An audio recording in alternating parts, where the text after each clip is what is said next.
Amoebic മസ്തിഷ്ക ജ്വരം അഥവാ അമീബിക് മെനിഞ്ചോ എൻസെഫലൈറ്റിസ് പേര് സൂചിപ്പിക്കുന്നത് പോലെ തന്നെ ഒരു വിഭാഗം അമീബയാണ് ഈ രോഗത്തിന് കാരണമാകുന്നത്. അമീബ വിഭാഗത്തിൽപ്പെട്ട രോഗാണു തലച്ചോറിനെ ബാധിക്കുമ്പോഴാണ് ഈ രോഗമുണ്ടാകുന്നത്. കെട്ടിക്കിടക്കുന്ന വെള്ളത്തിൽ മുങ്ങിക്കുളിക്കുന്നവരിലും നീന്തുന്നവരിലും വളരെ അപൂർവമായി മാത്രം ഉണ്ടാകുന്ന ഒരു രോഗബാധയാണിത്. മൂക്കിനെയും മസ്തിഷ്കത്തെയും വേർതിരിക്കുന്ന നേർത്ത പാളിയിലുള്ള സുഷിരങ്ങൾ, ആ സുഷിരങ്ങൾ വഴിയോ കർണപടത്തിലുണ്ടാകുന്ന സുഷിരം വഴിയോ അമീബ തലച്ചോറിലേക്ക് കടക്കുന്നു. മെനിഞ്ചോ എൻസെഫലൈറ്റിസ് അങ്ങനെയാണ് ഉണ്ടാകുന്നത്. മരണസാധ്യത കൂടുതലാണ് എന്നതാണ് വലിയ ആശങ്കയുണ്ടാക്കുന്നത്. രോഗം മനുഷ്യരിൽ നിന്ന് മനുഷ്യരിലേക്ക് പകരില്ല. വെള്ളത്തിലിറങ്ങുമ്പോൾ അടിത്തട്ടിലെ ചെളിയിലുള്ള അമീബ വെള്ളത്തിൽ കലങ്ങുന്നു. അങ്ങനെ ആ കലങ്ങുന്നതിലൂടെ മൂക്കിലൂടെ ശരീരത്തിൽ പ്രവേശിക്കുകയും ചെയ്യുകയാണ്.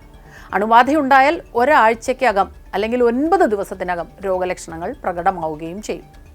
ഈ ലക്ഷണങ്ങൾ എന്തൊക്കെയാണ് എന്നല്ലേ? തീവ്രമായ തലവേദന ഉണ്ടാകും, പനി, ഛർദി, കഴുത്തു തിരിക്കാനുള്ള ബുദ്ധിമുട്ട്, വെളിച്ചത്തിലേക്ക് നോക്കാനുള്ള ബുദ്ധിമുട്ട്, കുഞ്ഞുങ്ങളിലാണെങ്കിൽ ഭക്ഷണം കഴിക്കാനുള്ള വിമുഖതയുണ്ടാകും, ക്ഷീണം, തളർച്ച.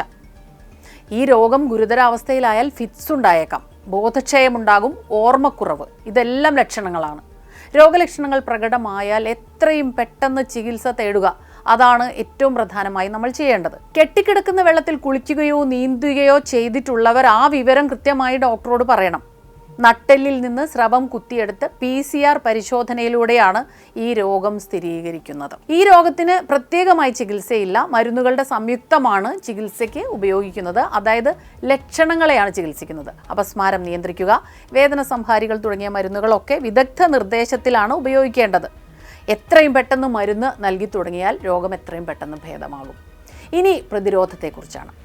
പായൽ പിടിച്ചതോ മൃഗങ്ങളെ കുളിപ്പിക്കുന്നതോ മാലിന്യമുള്ളതോ ആയ വെള്ളത്തിൽ അല്ലെങ്കിൽ കുളത്തിൽ കുളിക്കുകയോ മുഖം കഴുകുകയോ ചെയ്യരുത്. വർഷങ്ങളായി വൃത്തിയാക്കാത്ത ജലസംഭരണികളിലെ വെള്ളം ഉപയോഗിക്കുമ്പോഴും പ്രത്യേകം ശ്രദ്ധിക്കണം. മൂക്കിൽ ശസ്ത്രക്രിയയ്ക്ക് വിധേയമായിട്ടുള്ളവർ, തലയിൽ മുറിവുണ്ടായിട്ടുണ്ടെങ്കിൽ അല്ലെങ്കിൽ ഏതെങ്കിലും തരത്തിലുള്ള ഓപ്പറേഷൻ ഉണ്ടായിട്ടുണ്ടെങ്കിൽ പ്രത്യേകം ശ്രദ്ധിക്കേണ്ടതുണ്ട്. കെട്ടിക്കിടക്കുന്ന വെള്ളത്തിൽ കുളിക്കുന്നതും വെള്ളത്തിലേക്ക് ഡൈവ് ചെയ്യുന്നതും ഒക്കെ പരമാവധി ഒഴിവാക്കണം. മൂക്കിലേക്ക് വെള്ളം ഒഴിക്കുകയോ ഒരു തരത്തിലും വലിച്ചു കയറ്റുകയോ ചെയ്യരുത്. മൂക്കിൽ വെള്ളം കയറാതിരിക്കാൻ നേസൽ ക്ലിപ്പും ഉപയോഗിക്കാം.